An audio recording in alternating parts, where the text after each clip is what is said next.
एकनाथ शिंदे, अजित पवारांनी असे अनेक घाशीराम कोतवाल महाराष्ट्रात नेमलेले आहेत. ते दिवसभर लूट करतात आणि लुटीचा माल आपल्या बॉसला नेऊन मंत्रालयात पोहोचवतात. हे राज्य अशा प्रकारे चाललं असेल तर महाराष्ट्र राहणार नाही.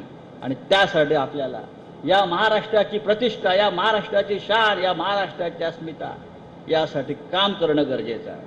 मी अनेकदा सांगतो, हा महिला वर्ग, ही महिला आघाडी आमची मोठ्या प्रमाणात काम करते आहे. काल महिला रस्त्यावर उतरल्या बदलापुरामध्ये, आणि ज्या ठिकाणी उतरल्या तो एक श्रीकांत शिंदे म्हणजे मुख्यमंत्र्यांच्या मुलाचा मतदारसंघ आहे. पण हिम्मत झाली नाही त्या खासदार पुत्राची की बदलापूरला जावं आणि लोकांसमोर यावं. कारण हे पैशातून निवडून आलेले लोक आहेत, यांना लोकांचं पाठिंबा नव्हता. त्याच्यामुळे हे महिलांसमोर लोकांसमोर जाऊ शकले नाहीत. आणि काल शेवटी बदलापूरमध्ये जे झालं ते अख्ख्या देशाने पाहिलं.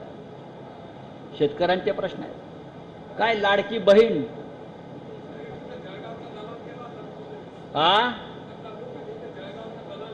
हो, जळगावला सुद्धा असा एक प्रकार झालाय.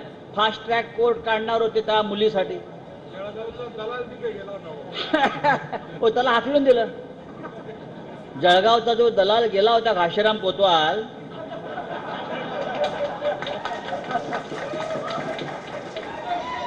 काय त्याला काल बदलापूरच्या महिलांनी हाकलून दिला. आपण पाहिलं ना का टीव्हीला? हात जोडत होता, हात जोडत होता.